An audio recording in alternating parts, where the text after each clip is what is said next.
दोस्तों, मैं दीपक आप सभी को अपने चैनल में स्वागत करता हूं। हमारा आज का टॉपिक है अन्योन प्रेरण।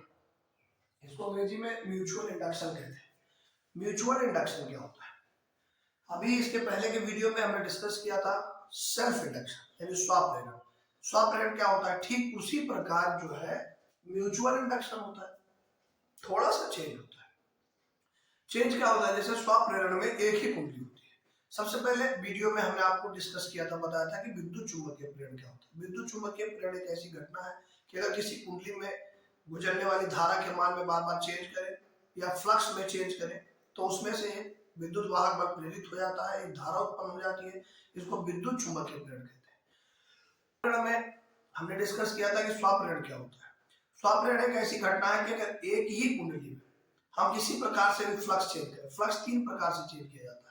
अगर फ्लक्स हम चेंज करें किसी प्रकार से तो उस कुंडली में एक प्रेरित विद्युत वाहक बल और एक धारा प्रेरित हो जाती है। इसको इसी घटना को स्वप्रेरण कहते हैं।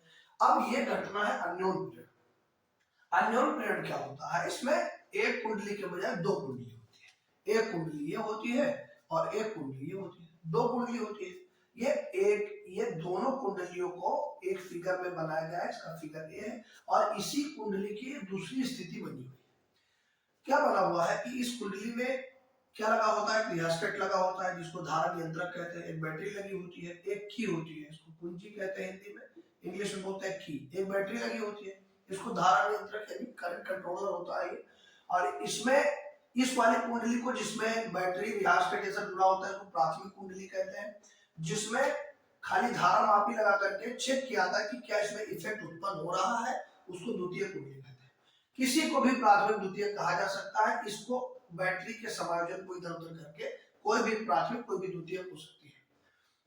कोई कंपलसरी नहीं है कि यही वाली कुंडली प्राथमिक होगी। किसी एक कुंडली को प्राथमिक, किसी एक को द्वितीय कहा जा सकता है। इसी प्रकार इसमें भी होगा। ये सेम जो है दोनों कुंडलियां बनी हुई है। इसमें जो है आपको परिभाषा अगर बताएं कि अन्योन प्रेरण क्या होता है, तो अन्योन प्रेरण एक घटना है, ऐसी घटना है कि अगर हम एक कुंडली से गुजरने वाली धारा यानी इस आई को कहते हैं मुख्य धारा। धारा दो प्रकार की बहेगी इसमें, एक मुख्य धारा, एक प्रेरित धारा है। तो अभी मुख्य धारा पर बात हो रही है कि जब बैटरी द्वारा जो धारा हम लोग प्रवाहित करते हैं उसको कहते हैं मुख्य धारा। तो जैसे ही बैटरी द्वारा प्रवाहित होने वाली इस धारा के मान में हम चेंज करेंगे, मतलब इस वाले आई में हम बार बार घटाएंगे बढ़ाएंगे, तो इससे फ्लक्स गुजरेगा। तो इससे एक फ्लक्स गुजरेगा और ये प्राथमिक कुंडली से भी होकर जाएगा और द्वितीय कुंडली से भी होकर जाएगा। और इस कारण से अगर हम इसमें धारा चेंज करते हैं तो इसके फ्लक्स में भी चेंज होगा, बार बार फ्लक्स घटेगा, बार बार फ्लक्स बढ़ेगा।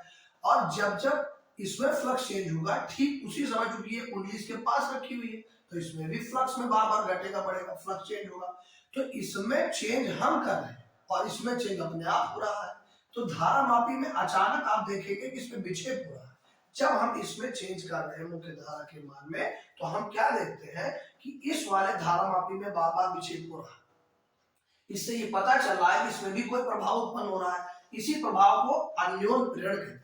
कि हम क्या कहते हैं कि जैसे हम इस वाली धारा को चेंज करें तो दूसरी कुंडली में जो धारा है वो अपने आप चेंज होती है, यानी इस कुंडली में भी अचानक एक धारा उत्पन्न हो जाए जो इसके विपरीत दिशा में, या विपरीत दिशा का मतलब कि जो इसका विरोध करती है, ऐसा माना जाता है। ऐसा कहा गया, लेंज ने बताया कि एक प्रेरित धारा जो उत्पन्न होती है वो सदैव मुख्य धारा का विरोध ही करती है। वो घटती है मुख्य धारा तब भी विरोध करती है, अगर बढ़ती है तो भी विरोध करती है। मतलब बढ़ने का भी विरोध करती है और घटने का भी विरोध करती है। इसमें देखा जाए तो पहले परिभाषा समझा। लिखा है कि यदि हम दो कुंडलियों को पास पास रख करके उसमें से किसी एक कुंडली में अगर धारा का मान परिवर्तित करें तो दूसरी कुंडली में अपने आप एक प्रेरित विद्युत वाहक बल उत्पन्न हो जाता है। इसी घटना को हम लोग क्या कहते हैं? अन्योन प्रेरण कहते हैं। अन्योन प्रेरण, तो अन्योन प्रेरण क्या है कि यदि हम प्राथमिक कुंडली में धारा के मान को चेंज करें तो अपने आप दूसरी कुंडली में भी धारा में परिवर्तन होने लगता है, अर्थात एक धारा स्वयं उत्पन्न हो जाती है जो इस मुख्य धारा के क्या होती है? विपरीत दिशा में होती है। माने हमारी मुख्य धारा जा रही है इधर, मान लिया प्राथमिक कुंडली, तो इसकी धारा हमने मान लिया I1 है, तो ये जो प्रेरित धारा है ये इसकी दिशा क्या होगी? इसके उल्टी दिशा में होगी। ये प्रेरित धारा की दिशा है जो इसके विपरीत दिशा में है। अब इस घटना को हम लोग क्या कहेंगे, अन्योन प्रेरण। तो लिखना हो तो कैसे लिखेंगे कि यदि किसी कुंडली में जो दोनों कुंडलियां अगर पास पास रख करके किसी एक कुंडली में हम धारा के मान को परिवर्तित करें तो दूसरी कुंडली में अपने आप विद्युत वाहक बल उत्पन्न हो जाता है और एक धारा प्रेरित हो जाती है जो सदैव मुख्य धारा का विरोध करती है। इसी घटना को हम लोग क्या कहते हैं, अन्योन प्रेरण कहते हैं।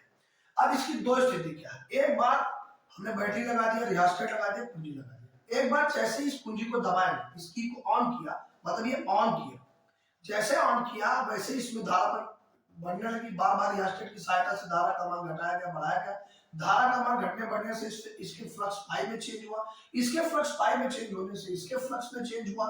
मान ले इसमें फेरों की संख्या n1 है, इसमें फेरों की संख्या n2 है, इसका फ्लक्स पाई 1 है और इसका फ्लक्स पाई 2 है, तो अगर इसके फ्लक्स में चेंज करेंगे तो इसका फ्लक्स अपने आप चेंज हो रहा है। तो हम क्या देख रहे हैं कि हम धारा में चेंज कर रहे हैं और हमको इसमें सब कुछ चेंज प्राप्त हो रहा है। अब क्या करना है, हम इस कुंजी, अभी तो धारा को घटा बढ़ा देते, अब हमने क्या किया, कुंजी को बंद कर दिया, ये हमने कुंजी ऑफ कर दी। कुंजी बंद का मतलब यहाँ ऑफ वाली कंडीशन, मतलब क्या होता है अभी फिजिक्स में जो लैंग्वेज है वो जैसे कहा जाता है कि कुंजी बंद है, कुंजी बंद है माने धारा चालू है, अब परिपथ खुला है माने धारा बंद है। अभी हमने परिपथ को बंद किया था, अभी परिपथ को खोल दिया। अगर अंग्रेजी में बोलना चाहे तो इसको अभी ऑन किया है और अभी ऑफ किया। हमने क्या किया, कुंजी को हटा दिया, अभी दूर दूर है दोनों तरफ, अभी ऑन नहीं है। अब क्या देखेंगे कि जैसे हमने अभी तक परिवर्तित किया तो इस पे चेंज हुआ, धारा मिली, प्रेरित धारा इधर बही, मुख्य धारा इधर बही। अभी हमने देखा कि कुंजी हमने इसको ऐसे कट से छोड़ दी, जैसे हमने इस कुंजी को छोड़ा, इस कुंजी को छोड़ने के बाद क्या हुआ कि इस प्रेरित धारा की दिशा जैसे जैसे हमने इसमें किया, ये मुख्य धारा खत्म हो गई, इसमें मुख्य धारा बंद हो गई। अब अचानक से मैक्सिमम थी, अभी मैक्सिमम थी और मैक्सिमम से डायरेक्ट इसमें जो धारा है वो क्या हो गई, मिनिमम, जीरो हो गई, धारा क्या हो गई, जीरो। अब इसमें क्या हुआ कि जो मुख्य अभी प्रेरित धारा इधर बह रही थी वो अब चूंकि धारा घट रही तो इसे घटने का विरोध करेगी और ये अपनी दिशा भी ये बदल देती है, ये तुरंत अपनी धारा की दिशा बदल लेगी और उस दिशा में प्रवाहित होने लगेगी कि ये इसको बढ़ा सके। यानी अभी इसके बढ़ने का विरोध कर रही थी, अब इसके घटने का विरोध कर रही है, ये प्रेरित धारा अपनी दिशा बदल लेगी। मतलब अभी जो मुख्य धारा इधर बह रही थी तो प्रेरित धारा जो है इधर बह रही थी, अभी मुख्य धारा का मान है नहीं, इसमें परिपथ में जीरो कर दिया था, तो मुख्य प्रेरित धारा ने अपनी दिशा क्या है इधर से बदल दिया, प्रेरित धारा इधर से बहने लगी। तो यही घटना क्या कहलाती है, अन्योन प्रेरण। यदि हम किसी एक कुंडली में फ्लक्स में चेंज करें तो दूसरी कुंडली में अपने आप फ्लक्स में चेंज होता चला जाएगा और जिससे फ्लक्स चेंज होगा तो एक धारा उत्पन्न हो जाएगी और एक विद्युत वाहक बल उत्पन्न हो जाएगा, इसको प्रेरित विद्युत वाहक बल कहेंगे, और एक धारा उत्पन्न होती है इसको प्रेरित धारा कहते हैं। इसकी दिशा सदैव मुख्य धारा की दिशा के विपरीत होती है। ये सब बातें हम कर चुके हैं। अब इसका डेरिवेशन क्या है कि जैसे इसको जो ये अन्योन प्रेरण है तो अन्योन प्रेरण की घटना है तो एक एक चीज इसमें बताई जाती है अन्योन प्रेरण, मतलब इन दोनों कॉइल के बीच में एक फैक्टर होता है जिसका नाम होता है अन्योन प्रेरण गुणांक। तो इन कुंडलियों का अन्योन प्रेरण गुणांक क्या होता है, तो कहते हो अन्योन प्रेरण का या अन्योन प्रेरण गुणांक, ये क्या होता है, ये दोनों कुंडलियों का होता है अन्योन प्रेरण। कैसे निकाला जाता है, अब इसका मान कैसे निकाला जाएगा, तो अन्योन प्रेरक में क्या होगा कि यदि हम प्राथमिक कुंडली में धारा चेंज करें, अब इस कुंडली को क्या कहते हैं प्राथमिक, इसमें द्वितीय, तो दोनों कुंडलियों में से इसमें धारा चेंज करें, यानी प्राथमिक कुंडली में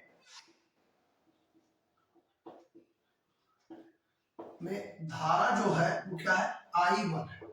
अगर हम इसके मान में चेंज करें तो हमको चेंज इसमें फ्लक्स मिल रहा है। तो अगर इसमें हमने मान लिया कि इसमें फेर कितने हैं N2, माना प्राथमिक कुंडली में धारा I1 है तथा द्वितीय कुंडली में N2 फेरे हैं, ये हमने मान लिया। अब अगर हम इसमें फ्लक्स चेंज करेंगे तो इसमें भी फ्लक्स चेंज होगा। हमने मान लिया कि माना I1 में परिवर्तन करने पर द्वितीय कुंडली को हम लोग यस लिखेंगे, यस में फ्लक्स में परिवर्तन phi2 है, फ्लक्स में जो परिवर्तन है वो क्या है phi2 है। यस मतलब द्वितीय कुंडली जहां लिखेंगे वहां यस लिखेंगे, प्राथमिक कुंडली जहां लिखेंगे वहां पी लिखेंगे। तो द्वितीय कुंडली में परिवर्तन क्या है phi2 है, तो इसकी चुंबकीय फ्लक्स घनताओं की संख्या क्या होगी, आता अतः द्वितीयक कुंडली में फ्लक्स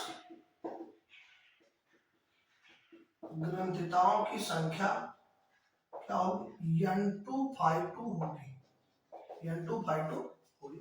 अब हम इसमें चेंज कर रहे हैं तो इसमें चुंबकीय फ्लक्स घनताओं की संख्या N252 होगी। अब जो ये अन्योन प्रेरक निकलता है, कैसे निकलता है, तो हम जानते हैं क्या कि प्राथमिक कुंडली में, मतलब अगर हम प्राथमिक कुंडली में जो धारा में परिवर्तन करेंगे तो इसमें भी चेंज होगा, यानी जो धारा I1 है और जो ये N252 है वो एक दूसरे से कहीं ना कहीं क्या होता है, संबंधित होता है। माने अगर हम प्राथमिक कुंडली की धारा I1 में परिवर्तन करेंगे तो N252 में भी परिवर्तन होगा। N252 क्या है, यह है कुल फ्लक्स कुंडली का फ्लक्स कहो चाहे कुछ कहो, चुंबकीय फ्लक्स घनताओं की संख्या, इसका मान क्या था, N252। तो क्या बना कि चुंबकीय फ्लक्स द्वितीयक कुंडली में, इसका नियम क्या बना अन्योन प्रेरकत्व का, कि द्वितीय अपरिभाषा अगर कोई कहे तो अन्योन प्रेरकत्व की क्या होती है, तो अन्योन प्रेरकत्व की परिभाषा ये है कि यदि हम प्राथमिक कुंडली में धारा के मान को परिवर्तित करें तो द्वितीय कुंडली में भी परिवर्तन होता है, यानी उसके फ्लक्स में परिवर्तन होता है, अर्थात चुंबकीय फ्लक्स घनताओं में परिवर्तन होता है। तो प्राथमिक कुंडली में होने वाली धारा में परिवर्तन, यानी I1 का जो मान होता है वो द्वितीय कुंडली के चुंबकीय फ्लक्स घनताओं की संख्या के अनुक्रमानुपाती होता है। मतलब द्वितीय कुंडली में चुंबकीय फ्लक्स ग्रंथिताओं की संख्या, ग्रंथिताओं की जो संख्या है वो किस पर डिपेंड करेंगी, प्राथमिक कुंडली में धारा, यानी धारा पर डिपेंड करेगी। यानी ये है कितना N252 और ये कितना है I1, मतलब N252 का जो मान है वो किस पर डिपेंड करेगा, I1 पर। अब इस अनुक्रमानुपाती के सिंबल को अगर हम हटा दें तो यहाँ पे एक कांस्टेंट जुड़ा जाता है यम, जिसको हम लोग क्या कहते हैं, जहां जो यम है इसी को क्या कहते हैं, अन्योन प्रेरकत्व, mutual inductance constant, mutual inductance constant होते हैं और इसे यम से लिखते हैं, और यम क्या है, कांस्टेंट हो गया। अब इसका मान कैसे निकाला जाएगा, अन्योन प्रेरकत्व है, इसका मान कैसे निकलेगा, N252 बटा I1, इसको मान लेंगे कि समीकरण 1, इसको मान लेंगे 2, अभी इसका यूज है। तो यहाँ तक की बात समझ में आई होगी कि अन्योन प्रेरकत्व क्या है, कि ये किसी प्राथमिक कुंडली में, यानी प्राथमिक कुंडली में धारा के मान को परिवर्तित करें तो द्वितीय कुंडली में चुंबकीय फ्लक्स घनताओं की संख्या में परिवर्तन होता है, और यह संख्या प्राथमिक कुंडली में बहने वाली धारा की क्या होती है, अनुक्रमानुपाती होती है। यहाँ पे हमने अनुक्रमानुपाती दिखा दिया और इसके अनुक्रमानुपाती का सिंबल हटा करके एक यम कांस्टेंट जोड़ दिया, और इसी यम को क्या कहते हैं, अन्योन प्रेरकत्व कहते हैं या अन्योन प्रेरण गुणांक कहते हैं, और इसका मान क्या होता है, N252 बटा I1। तो इसका आप स्क्रीनशॉट ले सकते हैं।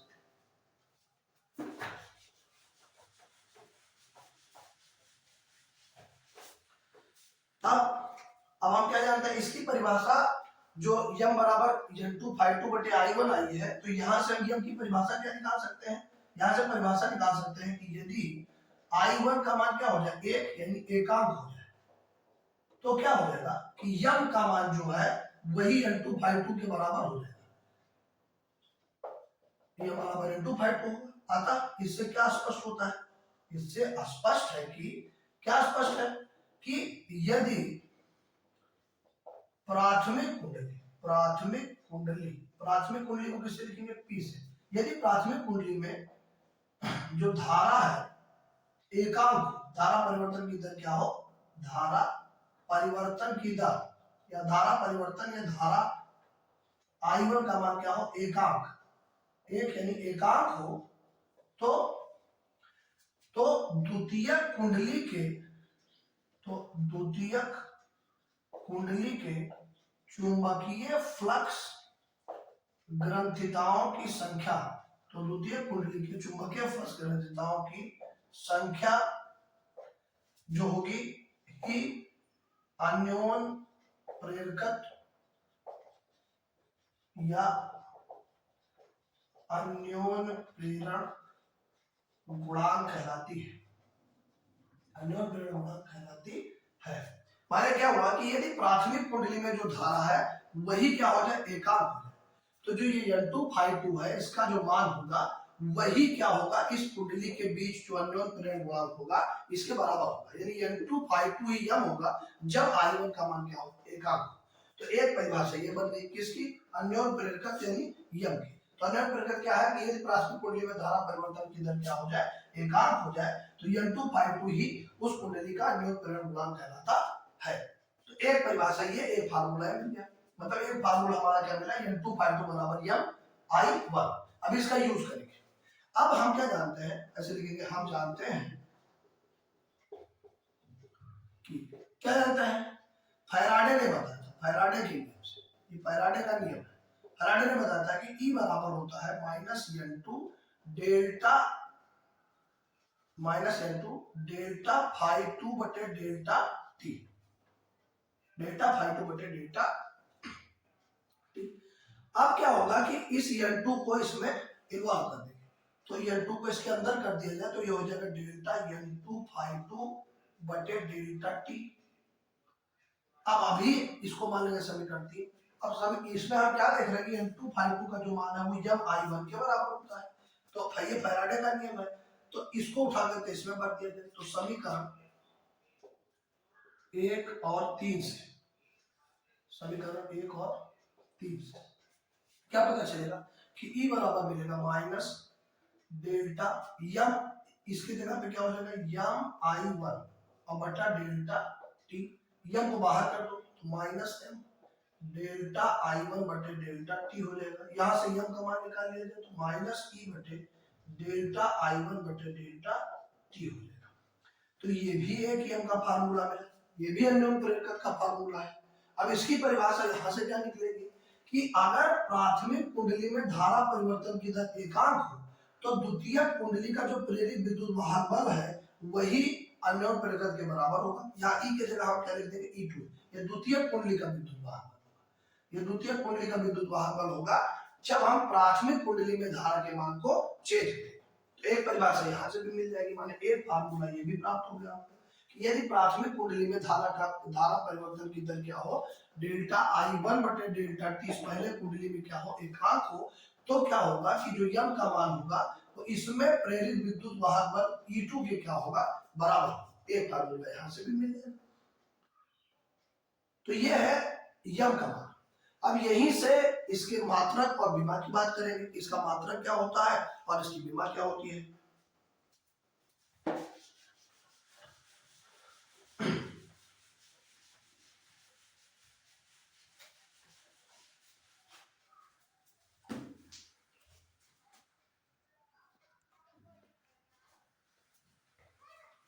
यम का ये सही मात्रक, अब यम का सही मात्रक क्या होता है, यम का सही मात्रक होता है हेनरी।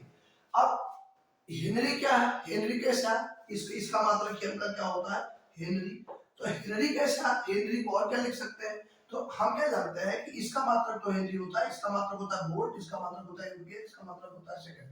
तो हम लिख सकते हैं हेनरी को वोल्ट प्रति एम्पीयर, इसको लिख सकते हैं वोल्ट प्रति एम्पीयर प्रति सेकंड, और चाहे ऐसे भी लिख दो कि ये सेकंड क्या चला जाएगा ऊपर, तो इसको लिख देंगे volt into second upon ampere. तो हमको क्या पता चलेगा, वोल्ट इनटू सेकंड बटे एम्पीयर, इसको हेनरी भी कहा जाता है। अब यहां से पता चलता है कि एक हेनरी की परिभाषा क्या है, एक हेनरी क्या होता है, तो ऐसे लिखेंगे ये धारा कहाँ है, प्राथमिक कुंडली में है, और ये विद्युत वाहक बल कहाँ उत्पन्न हो रहा है, द्वितीय।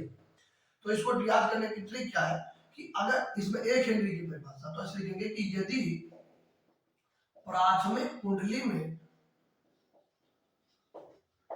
धारा परिवर्तन की दर क्या हो, एकांक हो, यदि प्राथमिक कुंडली में धारा परिवर्तन की दर क्या हो, एकांक हो, तो एकांक हो तथा द्वितीय कुंडली में उत्पन्न प्रेरित विद्युत वाहक बल 1 वोल्ट हो तो अन्योन प्रेरकत्व 1 हेनरी होता है, 1 हेनरी होता है। इसका क्या मतलब है कि अगर इस कुंडली से जो धारा परिवर्तन की दर हो एकांक हो और इसमें उत्पन्न विद्युत वाहक बल क्या हो, 1 वोल्ट हो, तो क्या होगा, इन दोनों कुंडलियों के बीच जो अन्योन प्रेरण गुणांक होगा उसका मान क्या होगा, 1 हेनरी के बराबर होगा। यानी प्राथमिक में अगर धारा परिवर्तन की दर एकांक हो तो द्वितीयक में जो विद्युत वाहक बल होगा अगर वो 1 वोल्ट हो तो इन दोनों के बीच जो है अन्योन प्रेरण का जो है क्या होगा, 1 हेनरी होता है। तो ये तो था 1 हेनरी की परिभाषा और ये यम का मात्रक। अब इसका यम केस में मात्रक कैसे होगा, इसकी बीमा कैसे होगी, इसके बारे में भी डिस्कस किया जाएगा।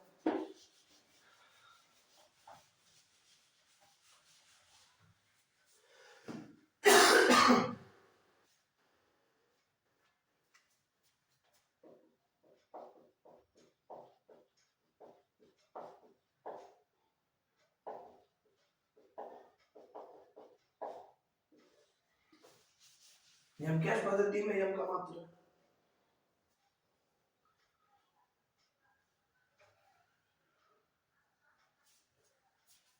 तो हम क्या जानते हैं यम का मात्रक, ऐसा जानते हैं यम बराबर क्या होता है, E2 बटा डेल्टा I1 बटे डेल्टा टी। यहां से क्या बनेगा यम का मात्रक, यम का मात्रक बराबर E2 का मात्रक बटा डेल्टा I1 का मात्रक बटे यहाँ पे डेल्टा टी का क्या मात्रक होगा, ये लिखेंगे। तो इसका मात्रक तो हमको निकालना है, इसका मात्रक क्या होता है वोल्ट, इसका मात्रक क्या होता है एम्पियर, और बटे में इसका आएगा तो इसको ऊपर कर देंगे इनटू सेकंड। अब वोल्ट बराबर क्या होता है तो इसको हिंट में बताते हैं, V बराबर क्या होता है W/Q। तो V बराबर क्या होता है W/Q, तो इसको हम लिख सकते हैं वोल्ट को जूल प्रति कूलम, तो वोल्ट को हम क्या लिख सकते हैं जूल प्रति कूलम। इसका डिटेल हमारे स्वप्रेरण वाले वीडियो में पढ़ा हुआ है, ये कैसे निकाला था, दोनों सेम सेम जूल प्रति कूलम होता है। अब जूल को कैसे लिखेंगे तो W बराबर FD होता है न्यूटन मीटर, तो जूल को क्या लिखेंगे newton into meter into second बटा कूलम, कूलम को लिखेंगे Q बराबर क्या होता है IT ampere into second, coulomb को लिखते हैं एम्पियर, 1 एम्पियर और है तो एम्पियर स्क्वायर इनटू सेकेंड। अब एम्पियर इनटू सेकेंड तो सेकेंड से सेकेंड क्या होगा कैंसिल हो जाएगा।